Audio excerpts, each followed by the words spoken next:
Our next poet came back from a luncheon last week, I think, from Vinnie Whirling. He confided in me, and I hope I'm not sharing anything out of place here, but that most of these retirement luncheons to him are rather wistful affairs. People are happy, people are sad. But then he said, except for buried greenhouses. He says, nobody was sad then. I didn't know what that meant.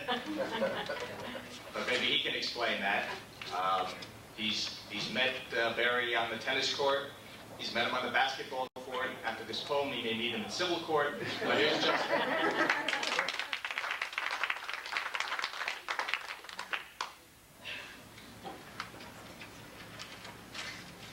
Yes, thank you, Wayne.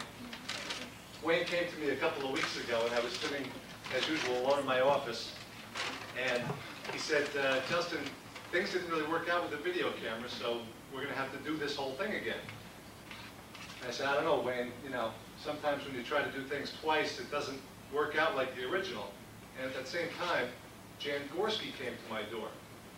And he said, Justin, since you're going to be doing this, we'd also like you to deliver some news to Barry. We have some unfortunate news for him, but we feel that within the context of the poem, maybe it'll soften the blow. So, Barry, about this poetry thing, Barry, when Wayne asked me to read it once more, I started to run for the door. For although once is quite nice, when reading it twice, these things can become quite a bore. But for you, my good friend, I will try to do it some justice or die. But as for these others, your sisters and brothers, I hope that they don't start to cry. But before I get on with that tome, and since you are sitting at home, that's where I thought you'd be today, I can tell you some news that may give you the blues, and it comes from the governor's dome. Barry, it seems a big mistake has been made, and to tell you in person makes me quite afraid. Barry, it seems their addition didn't account for attrition, so you'll be back here, but not paid.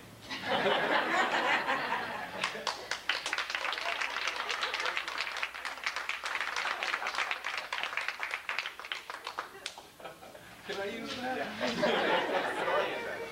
And now this is the Contender.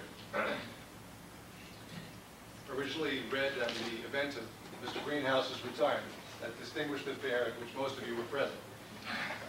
The time has now come, I'm afraid, for Barry's old debts to be paid. We're not talking money, but something more funny, his debt for his poet's charade.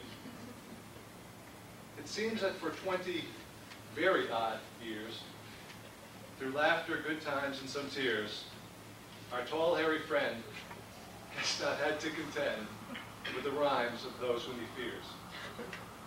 Before I turn over the stage, I have to read one final page. For if not me, then who would tell all of you about an athlete of his advanced age? If you think that his words are a menace, you should see him when he's playing tennis. His serves, although strong, are most often long, and sometimes go over the fence. As an athlete, he has no peer, and his marathon time draws so near, you will find him in training, whether sunny or raining, at home with a six-pack of beer. I'm not trying to imply he's not gritty, or to say that he's not really witty. After all said and done, a man's lots of fun. But let's face it, his poems are very good.